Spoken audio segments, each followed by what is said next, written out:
Republican governor-elect of Virginia made critical race theory in schools the linchpin of his campaign. Even though it isn't even taught in Virginia's schools, the issue of education proved extremely potent among white voters. Now Republicans across the country are trying to repeat his success, making education their new Southern strategy. Yesterday sent a message, not just across the Commonwealth of Virginia, but across the nation, that it's parents that matter, that it's parents that should be in charge of their children's destiny in school systems. I think the one thing you will find is the Republican Party will be the party of education. The House Minority Leader promised on Wednesday to soon unroll a Parents' Bill of Rights, a patchwork of right-wing issues like opposing mask mandates in schools and ensuring that white children aren't made to feel uncomfortable learning about race. It's a playbook Republicans are banking on for the 2022 midterms. It's no longer will the competition of competitive seats be small. It'll be more than 70 Democrats that will be competitive. Joining me now to discuss is Randi Weingarten, president of the American Federation of Teachers. So Randi, how do you respond to this? They are making education, kids in school, the centerpiece of their political strategy. And to be very honest, in Virginia and in many cases, the issue of critical race theory is not even an issue. It is made up, it is a lie, and they're using it though to very, good effect. So let me take a step back, Charles, because what's happening right now, as frankly, look, anyone who knows schools knows that the last 2 years of COVID has been deeply disruptive to families.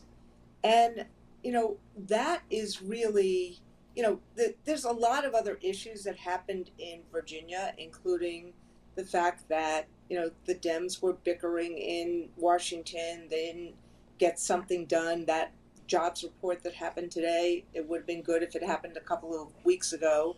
But, you've had a lot of malaise, and you've had this sense that we're not back yet. And even though kids are in school right now, it's been a hard school year. And so, that is fertile grounds for exploitation. And that's what the Republicans are doing. That, Youngkin's advisors said that they were looking for ways to exploit, grievance and exploit people's sense of malaise and agita and disaffection. And so, look, I always welcome if we have education as a real issue. Because what we need is not only the investment for kids, like in terms of pre-K, like if they really want education as an issue, they should be voting for Build Back Better. They should be voting for pre-K. They should be voting for more Title I funds. They should be voting for more nurses and social workers in schools. And frankly, what we all need to do is we have to listen to parents more. We have to listen to educators more, because these are the two groups of people that are actually helping our kids get through what is a really tough time. And part of what we need to do is we need to actually convince people and have real conversations about the need for empathy and a common curriculum and why it's important to teach history. There's going to be some people who, disagree with it, and there's going to be people who lie about it. But ultimately, parents and teachers have to work together, and parents have to have a voice. And I think what happened is that Terry McAuliffe, who I'm very, very fond of, and we worked very hard for, he made an unforced error in a debate where he said something like parents shouldn't have a role. And that's not true. Parents have to have a role in kids' education. But the issue when it comes to curriculum like teaching history, we have to work through this because kids need to know our history, the good and the bad. And ultimately, that's going to make them better global citizens, and it's also going to equip them with the ability to discern fact from fiction and to deal with uncomfortable issues. So Right. we're going to have to work through this. You know, but one of the things, as you were saying, if it were about funding, resources, structure, it would be different. But this is not what this is about. None of this is about Correct. resources. None of it is about, it is all about whether or not I can get my kids to be my protest proxy in a classroom and not wear a mask because I don't believe in masks.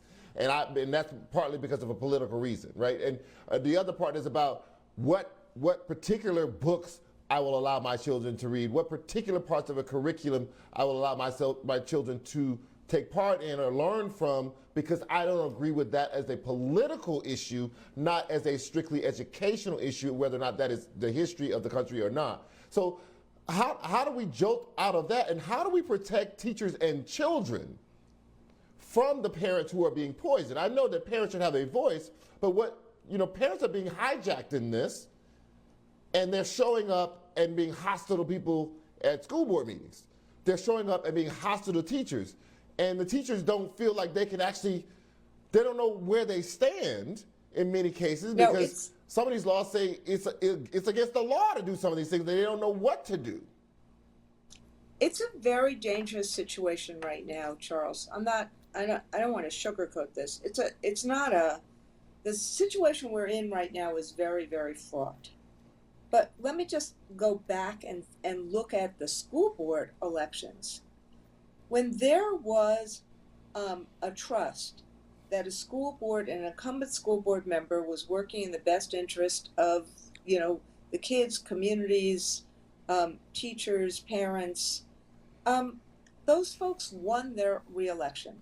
You basically had, I'm not talking about down ballot, I'm not talking about Democrat versus Republican, I'm talking about just school board elections throughout.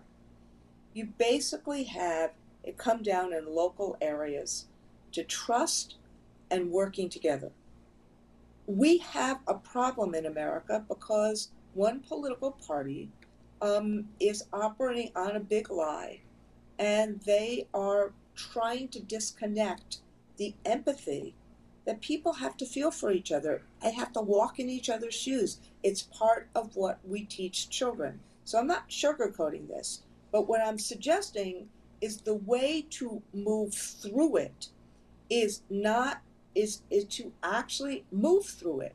There's vast majorities of parents, when you poll people, that thought that masks were really important as a way of creating a safe and welcoming school environment so we can get our kids back to school and keep them in school. And the second thing is there's vast majorities of parents who believe that teaching honest history is important. So we start with lots and lots of people who believe that. And what we have to do is we need moms committees. We need to work together, parents and teachers and school administrators and communities, to actually not let this become like, Nixon's, Southern strategy. And that's what we need to do. The force of education is huge. And the fact that people understand that public education is absolutely vital for their kids is part of the reason why all of a sudden the Republicans see this as a fertile issue. But we have to work through the lies. We have to overcome them. But you're not going to do that by having more yelling and screaming. We have to actually do things that create a safe and welcoming environment where people talk with each other and where we talk with our kids. And frankly, I don't disagree with Youngkin. I'm not sure that he actually really believed what he said. We have to teach kids how to think. That's very powerful. Right. And we know in America, when we do that, and when we actually get to kids and they see what's going on, we move them and we move this country to a more fair and a more just place. Randi Weingarten, thank you so much for joining us as always.